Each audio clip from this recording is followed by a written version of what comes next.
Good morning, good afternoon, good evening, good whatever time it is for you. For me, it's morning.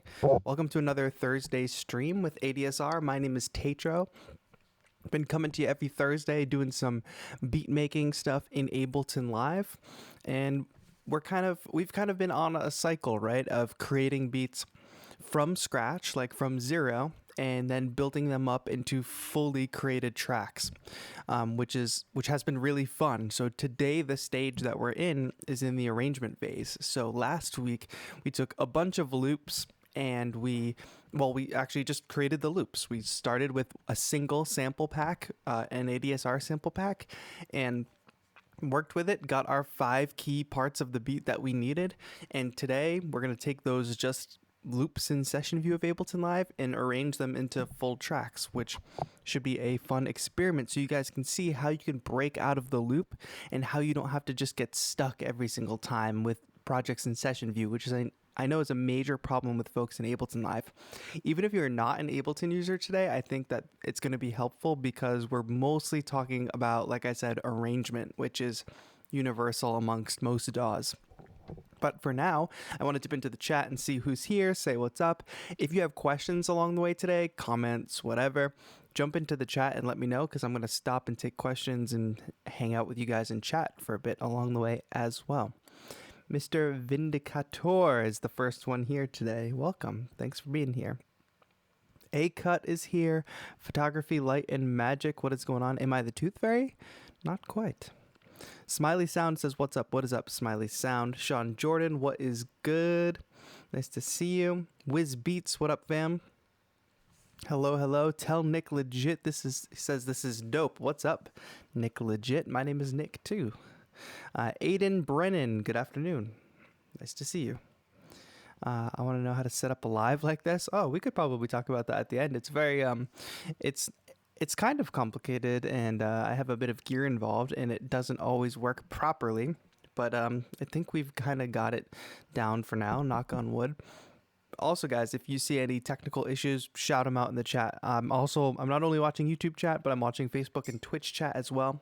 So any kind of issues, like if I don't switch the camera so you guys can see the screen, if I freeze, if there's weird little glitches, let me know because those are problems that are known to arise. What is up, Wob? Nice to see you. So what would be great to start today is with a recap of what we did last week, and we can dive right in. I can show you the project. So here we are in Ableton Live. As you can see, it's nothing special. Like I said, it's literally 5 different layers, all taken from the same pack. Let's mix things up and let's make these different colors so I can actually identify things from each other. I should also make the clips a different color. I think this is just an important layer of organization that I can just do quickly because they're all the same color because we kind of built everything off the same stock track. But here we go. So 5 very basic layers we've got. Let's solo them as we go. We've got some chords. Let's look at the MIDI. Cool. So we've got an 8-bar chord progression. Usually I'm working in 4 bars, but when we came up with this idea, it ended up being 8 bars, which is actually really nice and going to serve us well for arrangement because it gives us more runway. Cool. And the logic with that is like, okay, the first half is a little bit different than the second half, which makes it just that much more interesting for the listener to listen to as these things repeat over time and over the course of a track, which is one of the main functions of arranging. How do you make your track interesting and keep people listening throughout the whole thing? Then we have here a lead, which was built off of a flute sample. Let's see if we can just hear that sample.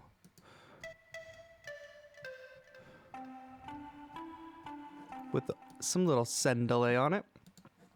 The next layer, and I'm going to play it for you all together, don't worry. We're going to go layer by layer, and then you can hear how it all fits together. Bass, love this bass. It's got 808 quality to it.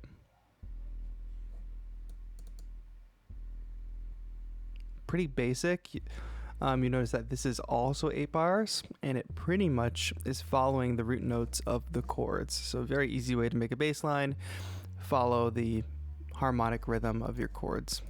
Or easy way to make a chord progression, follow the harmonic rhythm of your bass. Depends which one you made first.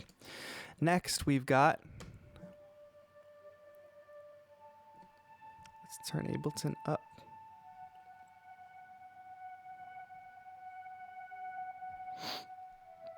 We've got this kind of floaty high. I wouldn't necessarily, I guess it's kind of a lead, but it's more ambient. I don't call it a lead because it's not carrying a very clear melody like this. No, like this is carrying a melody. This is more floating on top, almost following the chord progression, adding to the overall atmosphere. And then, of course, we have our drums. And here's what everything sounds together. And what we did ahead of time, actually, with the drums is we built up layers. So you can see as I go down these clips. This first clip is very sparse. Very much just the ambient drums. Or not the ambient, the like organic acoustic kind of drums. The next layer, we add a little more in. Those kind of mouth click noises.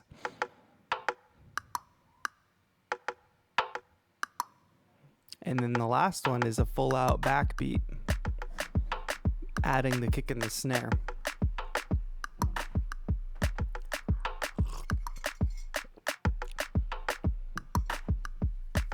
Sound from Ableton should be better now, but let me know if it's still kind of low because I can absolutely turn things up. Cool, so also just the thinking with the drums here is you take these kind of organic out there elements that you might not necessarily attribute to a beat like a trap beat or a hip hop beat or whatever, and then you layer them with a more traditional trap kick and snare, kick and clap. And actually I love how this clap and snare are layered at the beginning. And we didn't do this last time, but I'm gonna go ahead and copy that on those strong beats. See how it just adds that extra little punch. And I guess the final layer that we didn't talk about, but it's also a drum layer, is a hi-hat loop. So most of these ideas are actually, we created them. All of the ideas we created with a MIDI controller, using these samples and writing out the musical ideas, everything to the beat. This hi-hat sample is a straight up loop. So we pulled it right from the pack, didn't do much to it, it's just transposed. And we've got a nice little rhythmic flow to it. I think this hi-hat fits perfectly in the track, and that's why I don't mind using a loop here. Let's hear it all together. Ready, go.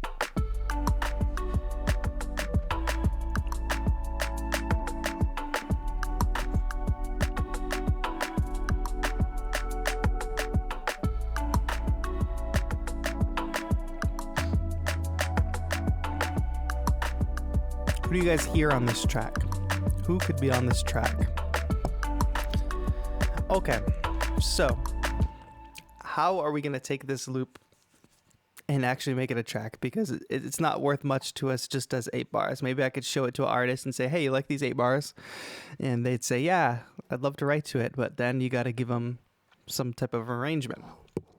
And if we are having that mindset of like we need to share it with an artist and we want to get an artist on it, or we at least wanted to make it interesting for the listener, to be on a journey throughout listening to it, not just listen to the same thing over and over again, then we have to hit tab and go into our arrangement view. As you can see, I have a totally blank arrangement view.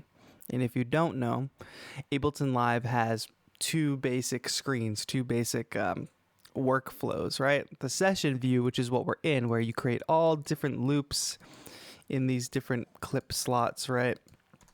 Like we've already done. And then it has the arrangement view, which looks more like a traditional DAW, where it's linear. We can see time going across the bottom here. So this is where we're really going to start plotting out our This is where we're going to start plotting out our actual track over time rather than have it just be infinite looping. If you guys check the chat right now on YouTube, you can actually find the link to the pack I used, which is really cool. So the link is on Facebook, YouTube, and I'm sure it's coming up on Twitch as well. WizBeats says, I hear Khaled. That would be cool. Or Khalid, sorry. Paramal Gatu, can you let me know if the sound is better for you on your end? That would be great to know.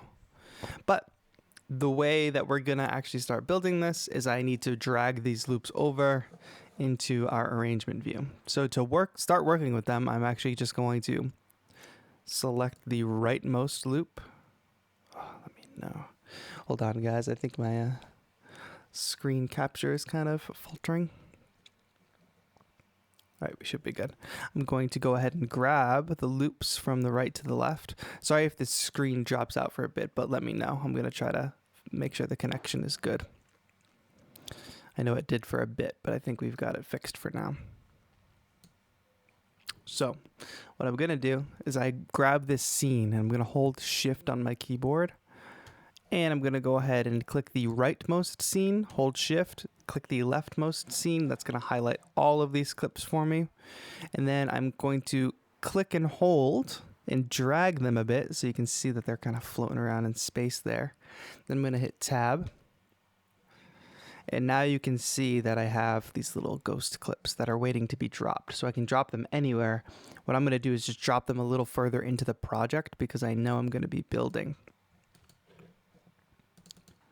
So what I mean by that is I know I'm going to be building up to having everything playing at the same time. So I leave room at the beginning because I can say, okay, let's start with chords maybe. Start with some type of intro.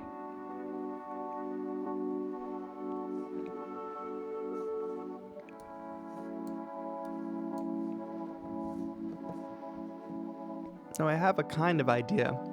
Even though this is an 8-bar phrase, I might still want something to happen every 4 bars. I might want to keep a rhythm of something new happening every 4 bars. And I'm thinking about needing something rhythmic there.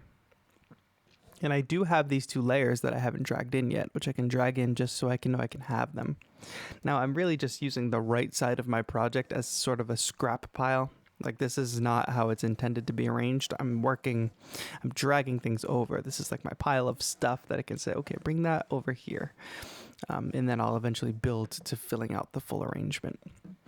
I want something rhythmic. And the challenge here, you're not necessarily forced to use the same musical ideas that you've already created. You can add new things here, but to at least start out and to keep this workflow going, I want to use what I already have. I don't want to make things more difficult than they need to be. So how can I'm going to go ahead and duplicate this drum clip, and I'll tell you why. Because I want to drag this in on bar 5, but I don't want it to be full out drums.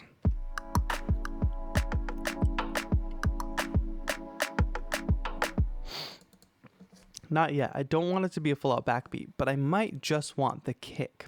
So what I might do, I'm going to delete pretty much everything besides the kick. And I guess I can do that really fast by just click on... I might get rid of that. And now I have a loop with just the kick.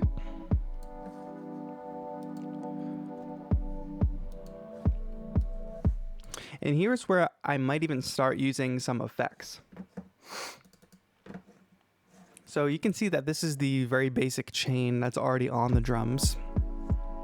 And I have my basic audio processing rack, which I've explained a million times, but this is just a custom-made rack that you can make yourself.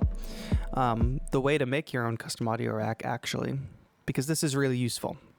Maybe I'll explain what it does first, and then I'll show you how to make your own. So this rack contains an EQ8. Oh, guys, it looks like we lost the screen again. That's all right. If you guys have questions of what we're doing so far, let me know, because I'm about to adjust the screen again. So I apologize. Sometimes it just peters out on me.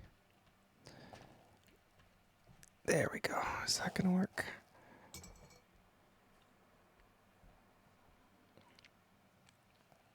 I can pretty much tell when it goes out. All right, there we go. That should be a solid connection there. Wait for my screen to flutter. We're back, and we're back. Whew. Yep, keep me posted if that happens again, guys. Sorry about that. I think it's a heat issue with the MacBook. Potentially. I don't know. So back to this custom audio rack. So I have an audio rack or audio effect rack that loads on every single track that I make. So if I go ahead and create a new MIDI track, Command Shift T, right? You'll notice that it loads a blank MIDI track and it has basic audio processing on it. Same thing if I do Command T, which is a new audio track. Basic audio processing. I also have a utility on there, which is actually kind of a good thing too, that everybody should just have on their default track. That way you can very easily adjust whether you need things to be mono, gain, rather than using this volume meter over here. It's very useful. But back into the rack. Let me delete these 2 extra tracks.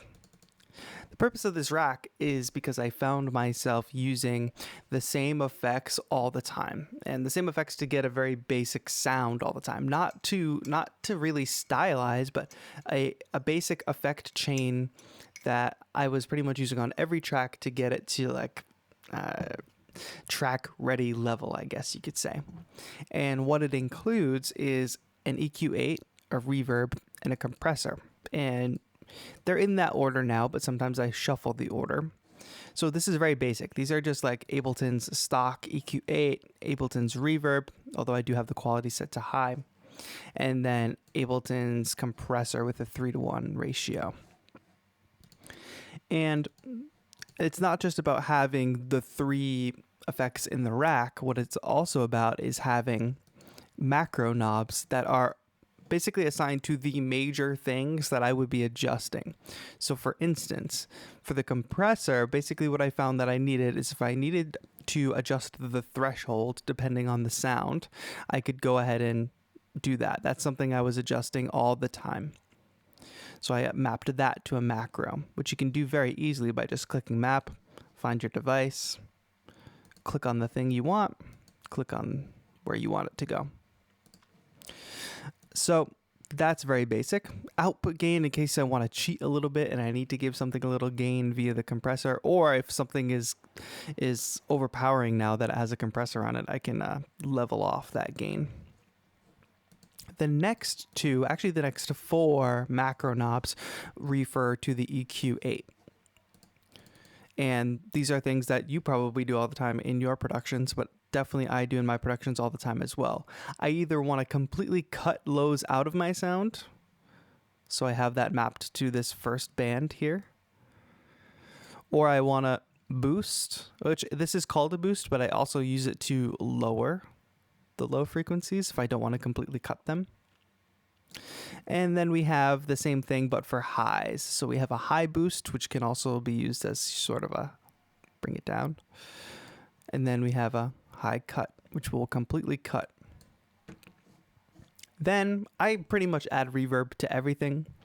For the most part, it adds a lot of atmosphere for me. It's part of just my style, I guess.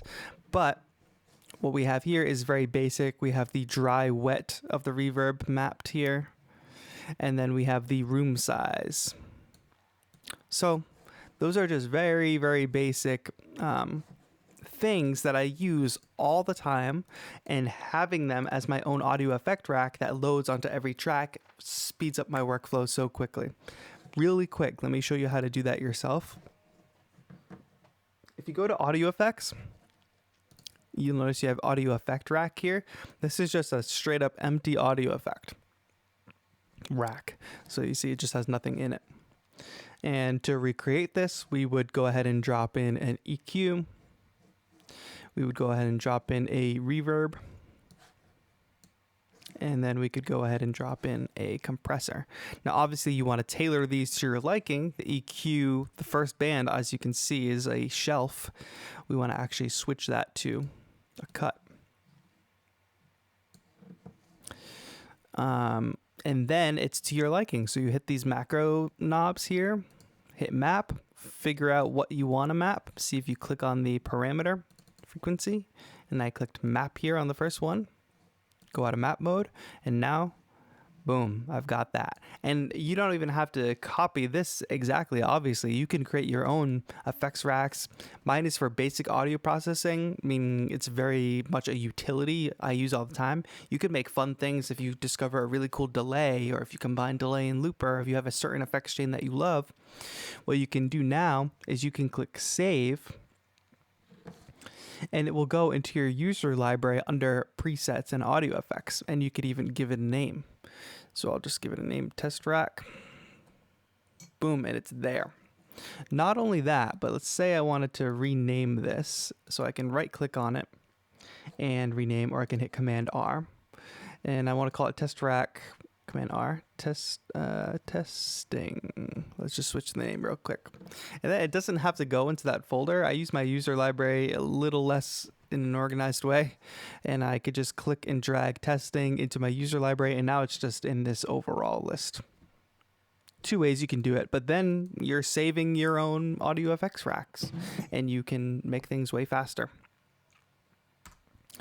Was that helpful? Let me know if you guys build your own racks, if you guys are interested in building your own racks, because that doesn't just go for audio effects. You can do the same thing with instruments. You drag in an instrument rack.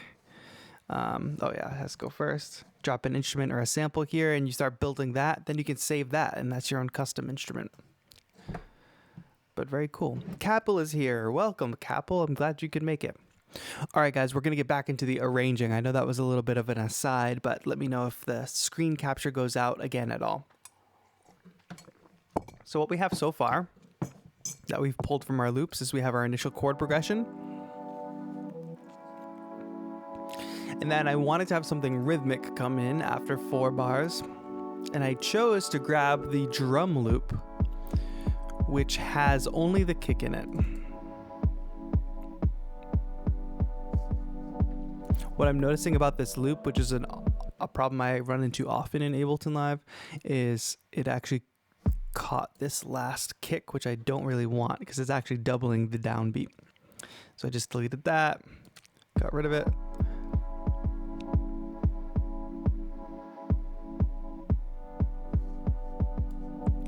And I actually want this to be a little muffled. So how do I get that muffled sound? I'm going to go to Audio Effects, Auto Filter, drop that on there. Now I'm just dropping this on top. And I'm going to kind of make the resonance peak up a little bit. And I want to bring the frequency down until I get a sound that I like.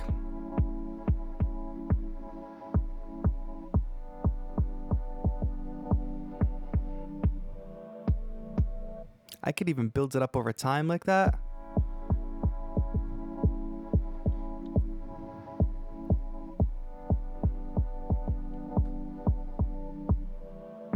I don't think I actually want to build it up over time for now. I will do that with the filter later on something, I'm sure. But for now, I just want it to be a straight up muffled sound.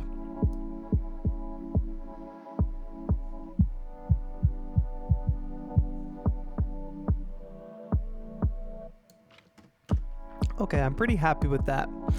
And what I'll need to do is I won't want this drum track to be muffled the whole time through. So I'll want to automate the auto filter on off. So right now it's on. And I can go ahead to this automation button right here, which you can also click A for automation if your MIDI keyboard is not turned on. Basically, it turns your computer keyboard into MIDI keys. If you turn that off, then you get access to more key commands. So A for automation. And now I have these nice automation lanes, these red dotted lines, which control whatever the last parameter you clicked on is. So if you notice, as I turn the auto filter on and off, the line is changing. But say I wanted to adjust the filter frequency. If I clicked on that, I'd get a different line. But for now, we just want to automate the on-off. So I'm going to click the on-off button, and I'm going to highlight these 2 sections of drums that I want it to be on. I'm going to hold Shift so I select both of them. I'm going to hover my mouse over this section of the automation line, and you can see that if I hover just above it, it highlights that section blue, which is exactly what we want because we only want that section to be on, and that's what we've done. The line being down here signifies that the autofilter is off. The line being up signifies that it is on. So let's go ahead and hear that.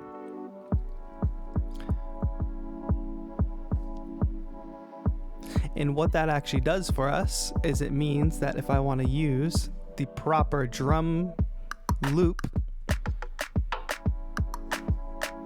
it will not be filtered. And what I'm finding is that I'm probably going to want to use a different variation of this. We talked about the organic samples before. I actually probably want to use a version with just the first layer of organic samples.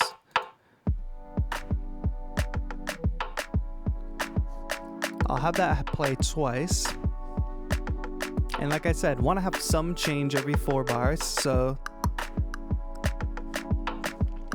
But I actually might not use this yet. That simple change, I might save that for a hook, and I don't feel like we're in a hook yet. I feel like we're in some type of first verse. So I'm just gonna go ahead and duplicate this first iteration that I made that only has some extra samples besides the backbeat.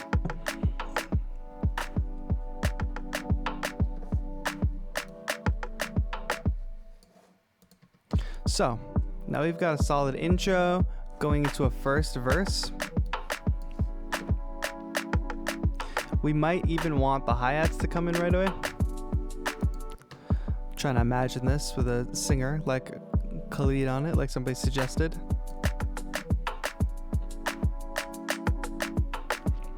I actually kind of like that.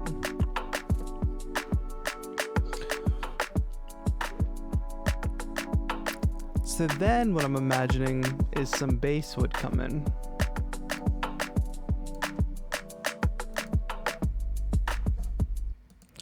We'll keep everything else and we'll build up, we'll add that bass layer.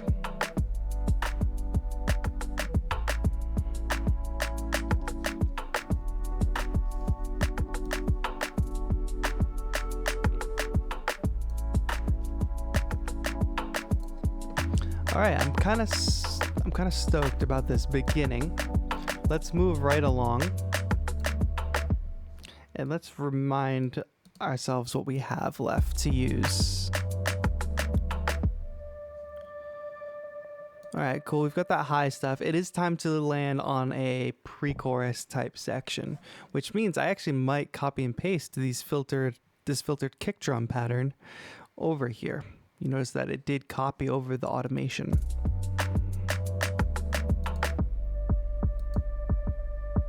I might keep the hi-hats just for some motion because we got rid of the full-on backbeat.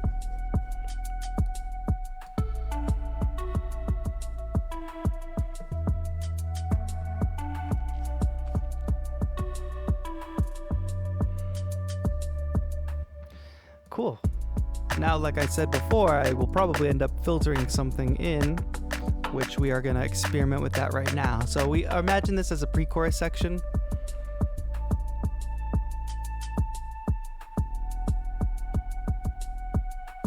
It probably needs some more layers, which we'll get into adding more layers a little later.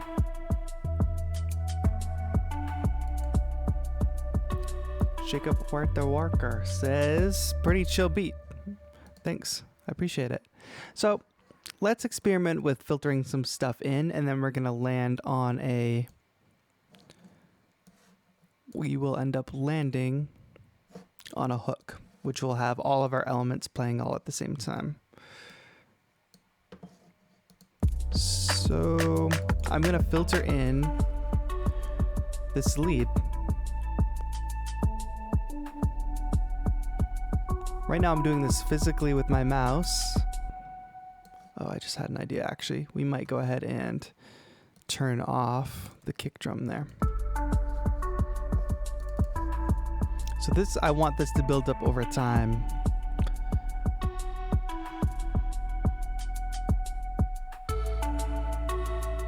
and I probably want it to build up to that second half. So let's do that.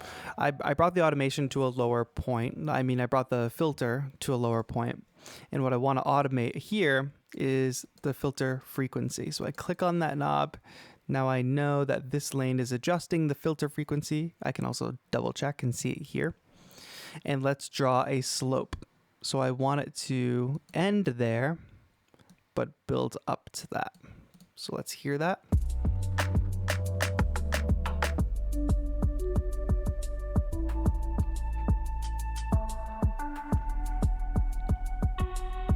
Now here the kicks are going to drop out.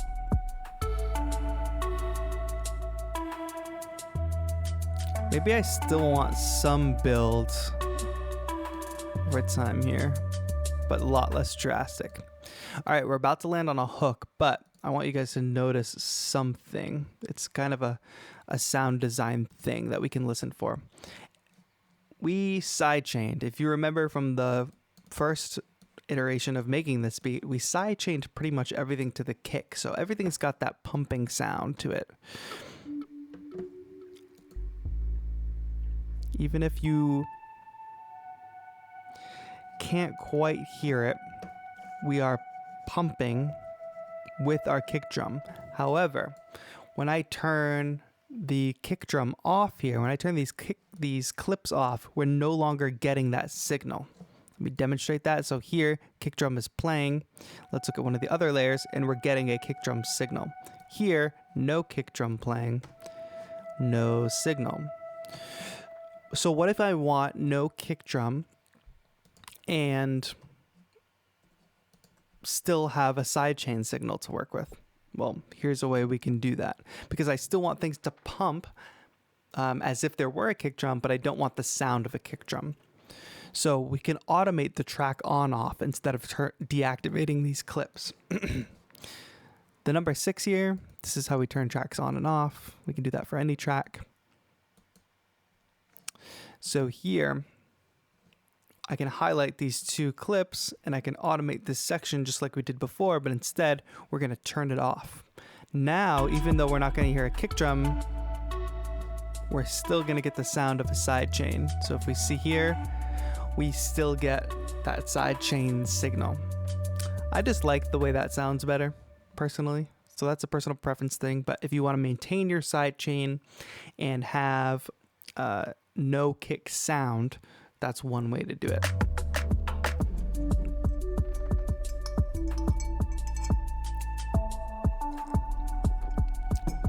So Steve asks, why do you use an auto filter and not the lower high cuts you have in your rack? Why not automate the cuts rather than use the auto filter if they do the same things, or do they? So relatively, they kind of do the same thing. Let me find that track that I automated. Yeah. So Steve's question, we're using this auto filter here to filter up this lead, right? And we could have also done this. Let me just turn this off for now by automating this high cut. Watch, I'll show you. It's almost the same exact effect.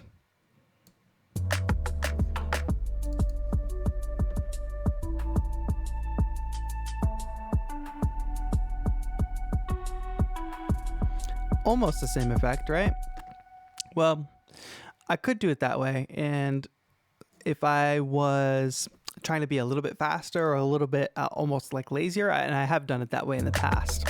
But what the auto filter gives us is it actually gives us access to a lot more options rather than just like filtering in frequencies like LFO. So if I wanted to add any type of motion to this filter and make things more interesting, I could. I'm not doing that here, but I might eventually down the road in my production want to add that layer of ear candy, that layer of interest. I can also adjust the envelope and the attack, all that. But I could use the high cut if I wanted to. The reason I'm not is because I really like to leave these adjustments here for very basic level sound design. So this is a lead.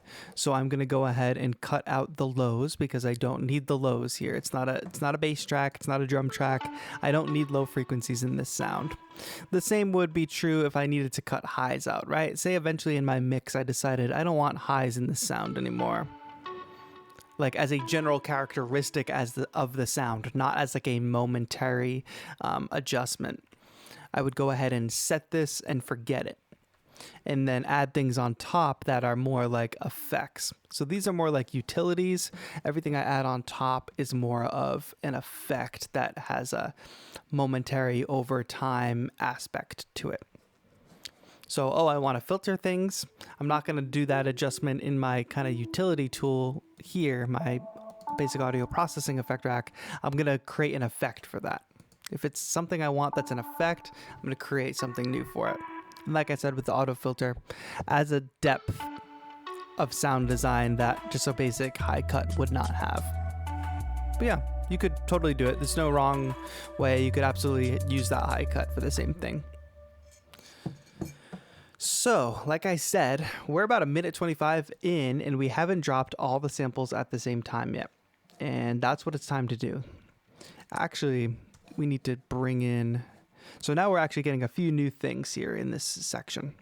We will be getting the drums with their up to full fruition, right? With all the samples involved, which we have not heard yet. We'll be getting this lead playing. We'll be getting our bass. We'll be getting our high synth, and we'll be getting our hi-hat. So for the first time in this track, all these layers are coming together. And that's the magic of automation, right? I'm sorry, that's the magic of arrangement. We took 5 musical ideas and we've built up some song sections that now we're at a minute, what are we at? A minute 40 something? A minute 46 pretty much. And we haven't had to come up with any new musical ideas yet. We will eventually, and that will probably be next week's stream because this is the pattern we follow, right? Build up a beat with a bunch of loops, arrange the beat, arrange those loops into something workable, find where the gaps are in that arrangement where you need musical ideas, and build B sections or bridges. That would be next week's stream. So let's go ahead and hear what we have so far. A minute 46, and you guys let me know in the chat if you think this gels with kind of what a track structure should sound like. If you can picture a singer on it, if you can picture it being on the radio with a singer or rapper, let me know.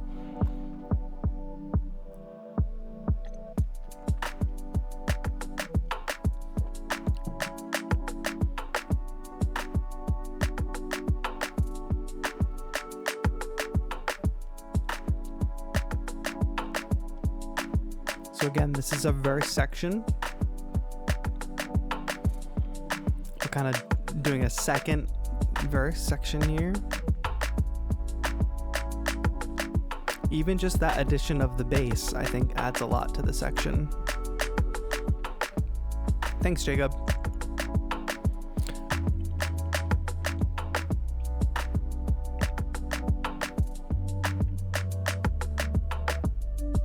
Pre-chorus section here.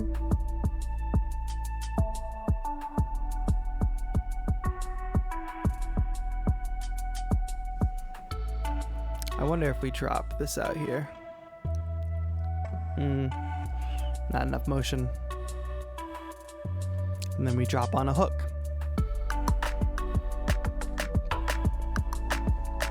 So you hear that effect of finally having everything together. Is very triumphant and very satisfying for the listener. We've kind of been teased with everything up to this point, and now here we are. I'd love to jump into some questions and some chat, so feel free to drop those things. I'm gonna do a couple more things arranging here. Jacob says, I love how it sounds full with so few tracks. That is the magic of if you're super deliberate in the early stage of making your track about the layers you're creating. And again, Jacob, I know you said you love that synth. We're not using any VSTs today. We're not using actually any pre-made instruments. We're using all one-shots from the ambient trap and ethereal chill pack that you can get on the ADSR store. It's in the chat somewhere. But like, these are all sampled instruments. And again, the way we sampled them is you just take the samples from the pack, throw them in a sampler or a simpler, and suddenly you have something that you can play like an instrument.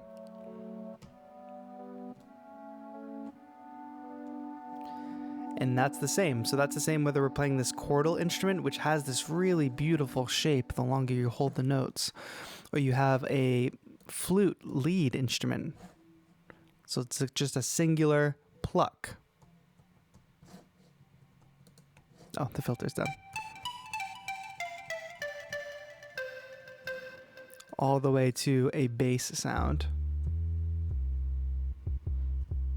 And if you're curious about how we took these sounds and transformed them into instruments, like this one is special too because it's looping. So you notice that it builds up, but I can hold it forever because it just keeps looping. And that's a function of sampler in Ableton Live.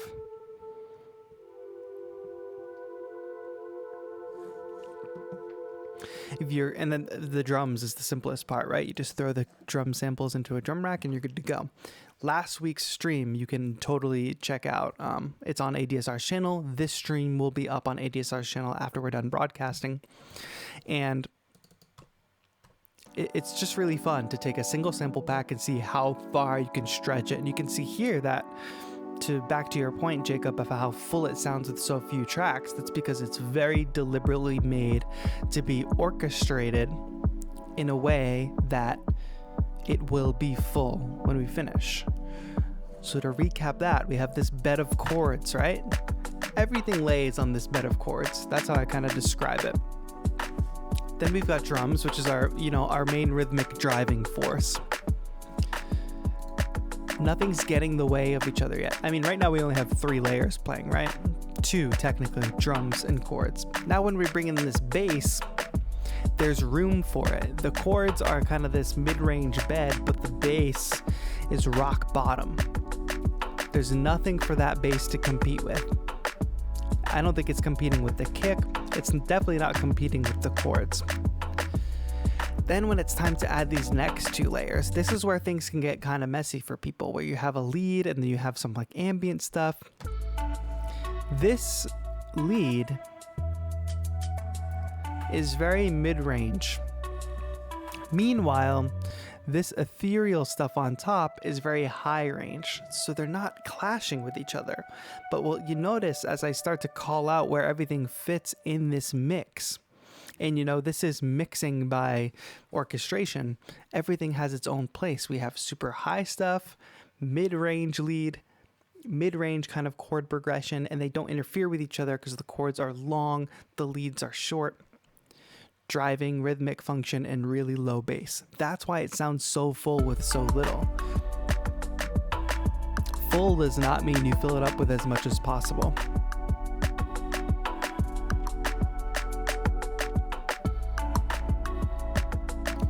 Pokey in the house, that's what I like to see. Okay, but where do we go from here? Like, okay, we hit a dead end, right? We have stopped and we've used all of our loops in all of the major combinations. What the heck? Well, if you listen to any song on the radio, and this is meant to be a traditional contemporary style track, we're not going too out there with it. What you'll notice is there's definitely repetition, and usually I'm going to move. This is my scrap pile. I'm actually just going to get rid of that. What you will notice is that they follow a very clear pattern. And if we want to actually label our sections, this will make what we're about to do a lot easier. I'm going to right click up here, hit add locator. This is the intro. So we can name these locators, which is very convenient. Add a locator here, and we're going to call this verse. Actually, that's still part of the intro. Verse starts here, where the drum kind of hits. Then the verses 16 bars, which is pretty long for a verse. So we might do half as long next time. Pre-chorus. Labeling these sections. This is mostly for demonstration purposes, but is also a useful organizational tool.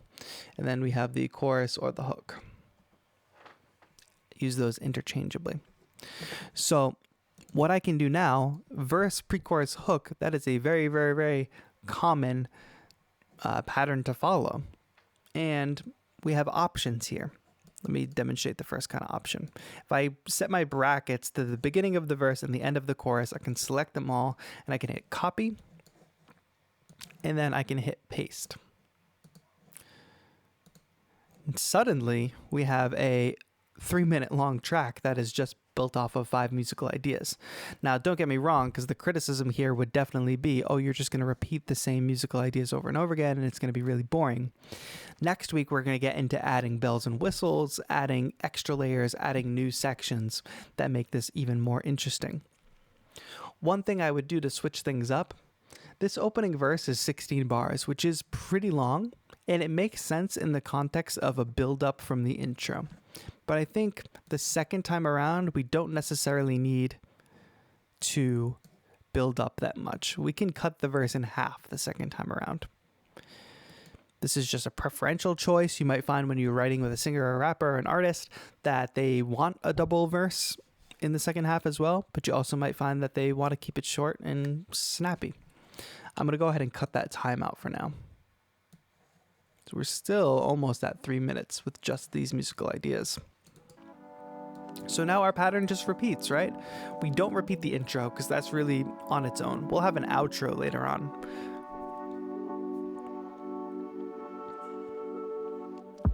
Now, I am already picturing in my head some swells, some effects, some noise, samples to help bring us in and guide us into different sections. I might even come up with some more musical ideas to layer on top of this. Like I'm hearing a vocal sample in my mind. Jacob says, I didn't know you could do that in arranging. Now you know, so I'm stoked that you could learn a new thing. I wonder what thing didn't you know? You didn't know you could add the locators and the labels, or you didn't know you could copy and paste sections? Curious.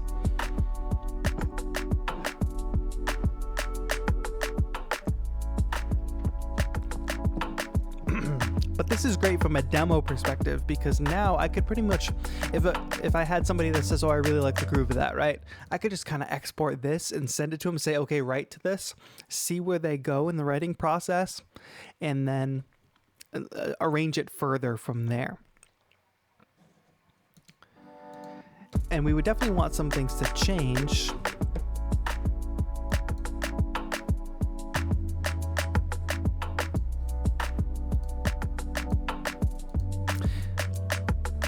Oh, cutting the extra bars out. Yeah, you can cut and paste extra bars too. You can cut time, you can paste time.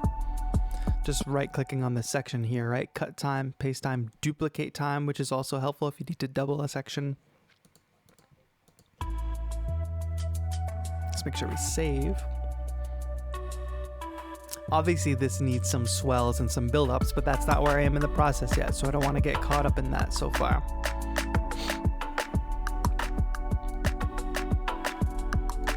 So what I would love to do here when this chorus finishes is leave room for a B section or a bridge. So I'm going to go ahead and add a locator here that says make a bridge, because that's our homework. That's what we have to do. And if some of you are following along at home, or you haven't started following along at home yet, you can be following along with me, doing this yourself, making your own musical ideas, and following this process exactly if you start from last week's video into now. Because next week when we start to add a B section, you'll probably find it very, very helpful. Another example, Jacob, is of copying time that we're going to use right now. So I'm going to copy this chorus section because I'm pretty positive that we're going to end on a chorus. And let's say a bridge is 8 bars long. I'm going to save 8 bars And then I'm gonna paste my chorus in here. Oh, I actually copied chorus and bridge.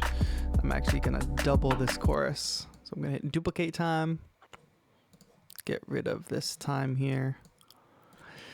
And then this is pretty much the format for our entire song. Now we haven't made the bridge yet, and we haven't added in some super interesting samples and all that yet. But we're so close. You see how we're so much closer than when we started. We started with the project literally looked like this. This isn't a track. These are just like infinite loops. Here, we've got something. We've got a 4-minute long track. Granted, it has a gap here that we still need to build, but next week we'll get into how we can very easily build that off of some of the elements that we already have. Not the musical ideas we already have, but how we'll build new contrasting musical ideas with some of the instruments we already have. Now I have an idea in my head that I would like to add for these verses that I don't want to lose, so I might go ahead and start to add a little something in here. Again, once we get into this arrangement phase, you're not just locked into what you've already done. We can add things on top of it. I'm hearing vocal one-shots in this verse, and when I say I'm hearing them in my brain. So I'm just gonna search really quick.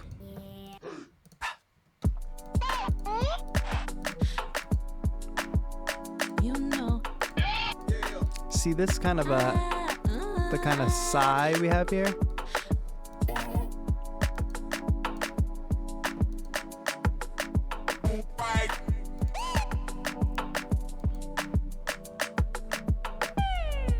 Not quite. I need something low. The mind is take it down. Ridiculous samples in my sample library. Let me know if you also have ridiculous samples. This is probably the worst way to be digging through my samples, but I just want to go fast.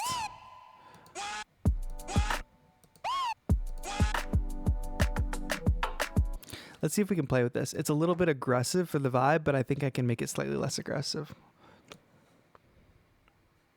I think that's the beat I wanted on.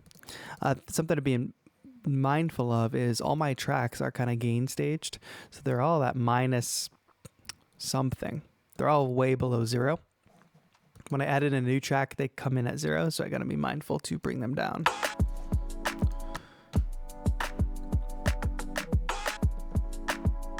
So like I said, that's a little aggressive, right?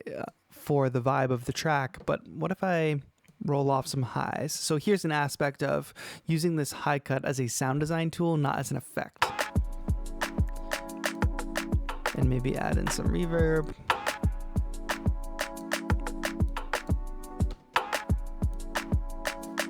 And another thing I can do is actually transpose this. So if I warp the sample, I might switch this to tones. That actually might work. So now I can actually, this is another example of copying time. I can highlight this just like in Microsoft Word. And oops, if I highlight starting from here, so making sure this top row is highlighted, and I Command D, then I'm duplicating. Now this will happen at the same place every time. So I think this adds a nice element to it that wasn't originally there.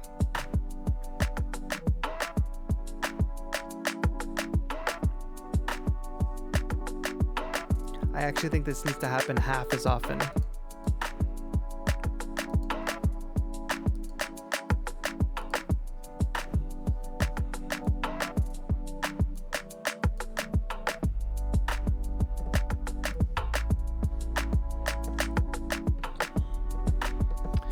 Maybe, so let's now do that same duplicate function, but with this whole section, because this is a double verse here now that we have, then what I'm going to do is I'm going to do a really lazy thing and duplicate this track, not because I want to duplicate the ideas, because I want to duplicate the settings and the sound. And then I'm going to find one more one shot. And something about this breath matches the vibe a lot more. So let me see if I can actually make this breath work.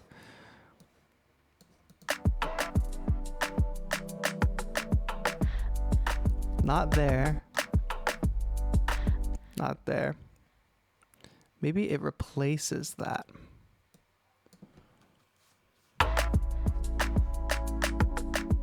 So now maybe it becomes this.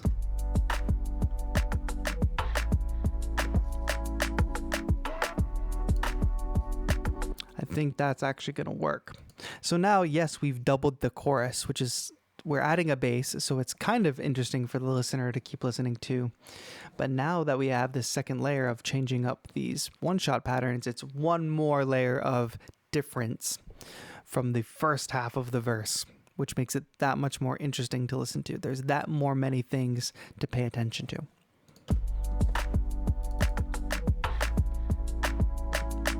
Now, I don't think I actually need to roll off the highs here.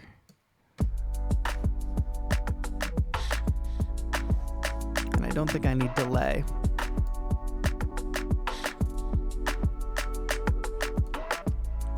We might even pan this a little. I might pan this slightly to the left as well.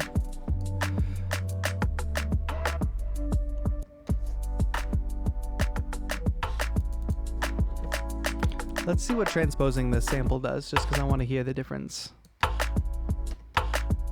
actually like that a lot better.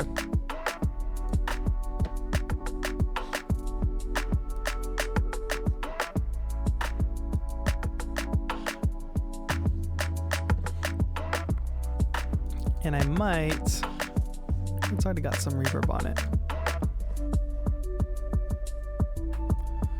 Yeah, and we'll have to add something more interesting to this pre-chorus, but that's going to be a next week thing, probably. What I've got now is some samples here that I need to make sure get copy and pasted into the second verse. If I don't do that now, I will forget to do it next week. I would love to do this with a vocalist, like add some vocals onto this track eventually. So if you know a vocalist that could fit really well onto this track, please let me know. I would be happy to take some stems and add them to this. So this is chorus, then this is verse. Right back into the verse here. So I'm going to go ahead and paste those in. Let's label this. So it did not copy the locators. So we need to add in the locators again. We have verse, which is half as long as the first time. We have pre-chorus. Then we have hook. Well, let's be consistent. Actually, I need to call that chorus. Jeez. Chorus.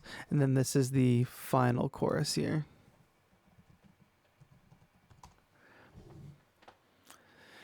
We have arranged our track, my friends, for the most part. So, to kind of recap where we're at. We started with 5 very basic musical ideas and loops. This is exactly how we started today. How do you take 5 loops and transform them into a track? You start arranging. And what's the major thesis behind arranging? Build up, subtract, build up again. Intro, very sparse, not many samples. Verse, slightly more, and has a solid drum groove behind it. Pre-chorus drops out a major drum groove, adds in some maybe higher ambient stuff. Chorus, drop everything. Everything drops at the same time. Very triumphant feeling. Make iterations of your drums. So this is the full out drum pattern with all these little hits and things bouncing around. This is how we used it in the intro. Just the kick. Same exact pattern, but just the kick. Verse, same exact pattern with a few less frills. Once we hit the chorus, boom. Few more hits really elevate it and take it to that level.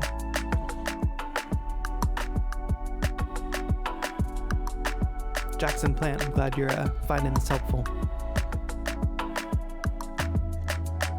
We're about to get into final questions, folks, because we're coming to the end of our stream today. The other majorly important part, you know what, we gotta do one more thing. So, one thing that I did not just recap is that we built that up. So we built the intro, verse, pre-chorus, chorus, and then we had a dead end. We had used all the samples in a major way. How do we keep this stuff going? We need to copy this whole section, verse, pre-chorus, chorus, and then paste it in again, because that's how kind of contemporary music follows that pattern. We split the verse in half because we don't need a double verse for the second half of the track. But from there, we're at a 3-minute, almost 4-minute song. Next week, we dig into making a bridge or a B section. I want to do one more idea that just popped into my head before we go. Questions, chat. If you're here on Facebook, Twitch, YouTube, whatever, I'm going to be taking final questions in about 2 minutes because I'm going to execute one more idea, just dedicate some time to chat, and then we'll be off the air for the day. But let me demonstrate the idea that I just had. So this is a second verse. We've already heard this major pattern. How can we make this more interesting? And I'm going to show you one way I'm going to do this right now. That is not the easiest. I mean, that's not the best way, but it's the fastest way. I'm going to group everything besides these vocal samples. I'm going to try something. I want to drop everything out on that beat that those vocal samples come in.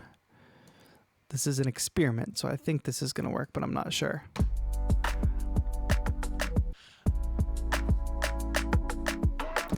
Can we repeat that? Let's see.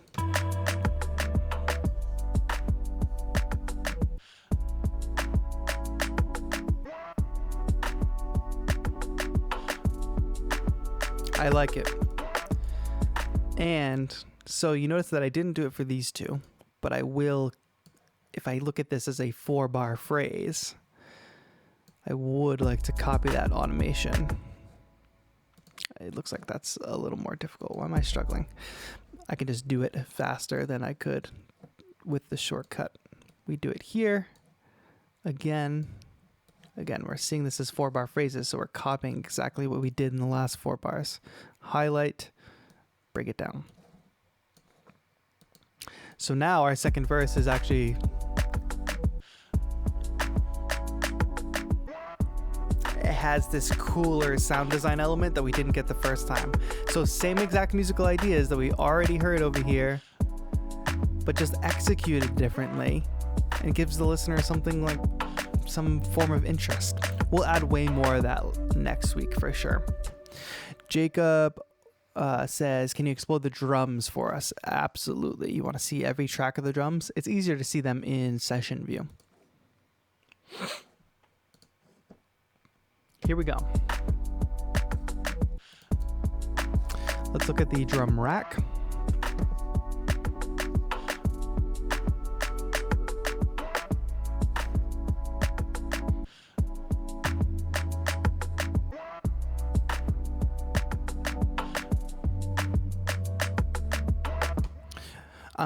So for the drums, just to explode them a little bit, again, these all come from the same kit. We've got a nice little kick, nice little muted snare almost, a little, oh, am I in a, you know why? These are filtered right now. Now they're not. There we go.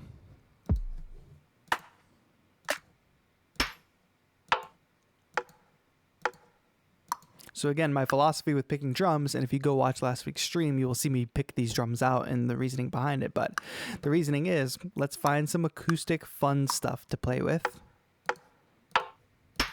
And then let's also find some traditional kick, snare, clap stuff that anchors us in our genre. So have fun with this stuff on top, anchor it in something we're familiar with.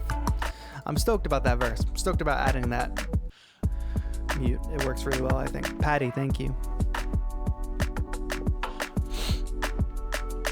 I'll leave you with one thing, teaser for next week. Thinking about mixing and mastering. As a lot of you know who have watched the streams before, I do have a mastering chain that I use on most of my beats.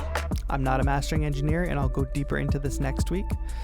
but for my beat making process, seeing how I have my kind of sound that I follow, which you guys have watched unfold over the course of a few streams, I'm able to use a general mastering chain that kind of works for most things. Let's see if it works on today's beat.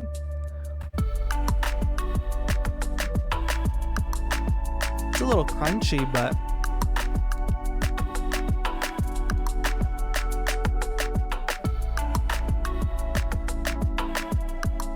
so just to give you guys a reference, like, here's the chorus with no mastering chain. Sounds like an Ableton project, right?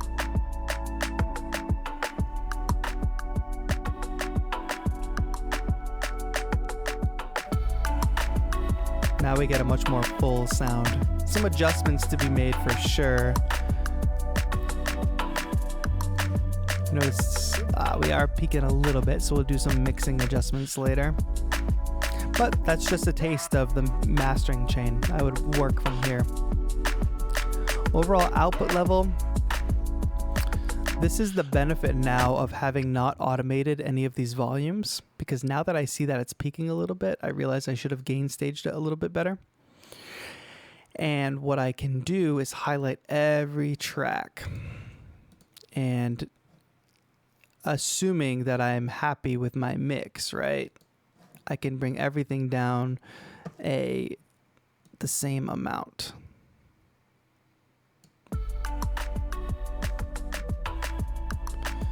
No, I didn't do that for these, but I can adjust these on the fly. It's not that serious.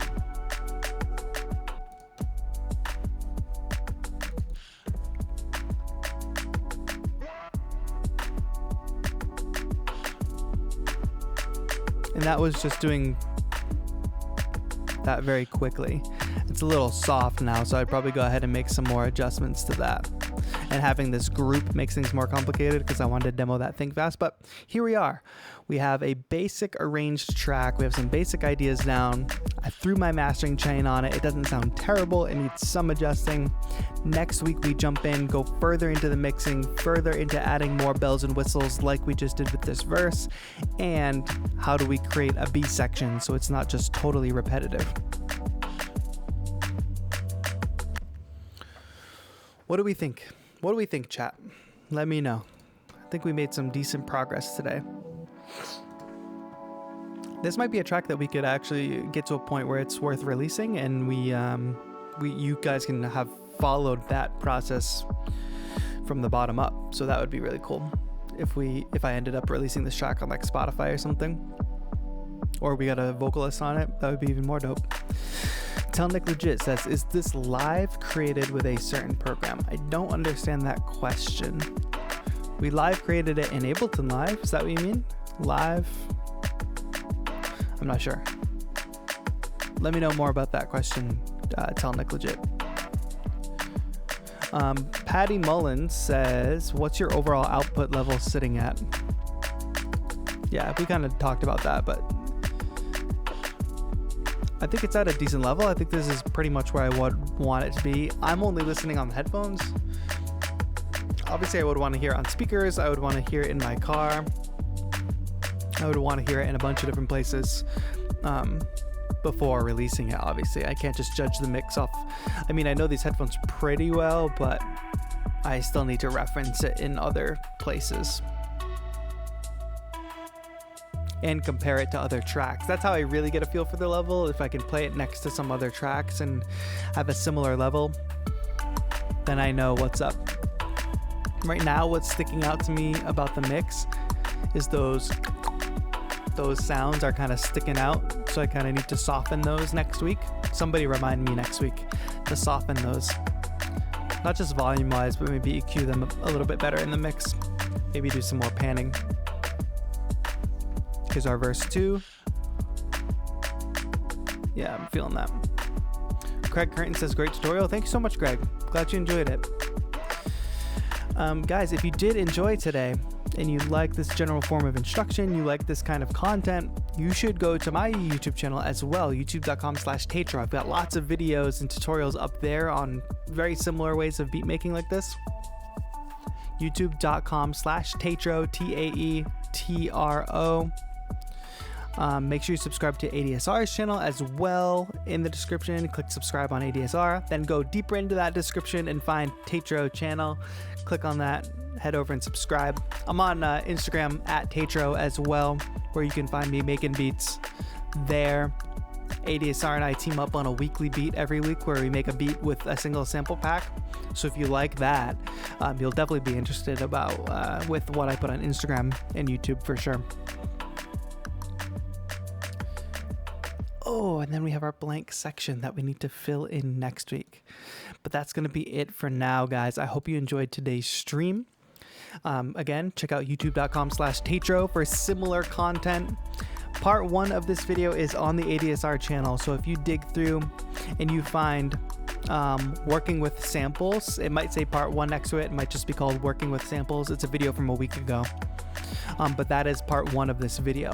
If you want to dig even deeper, we completed this process already 4 weeks ago, I want to say, and we did the same thing from the ground up. So if you look through and you want to find the rest of the Thursday streams, this is kind of what we've been working on.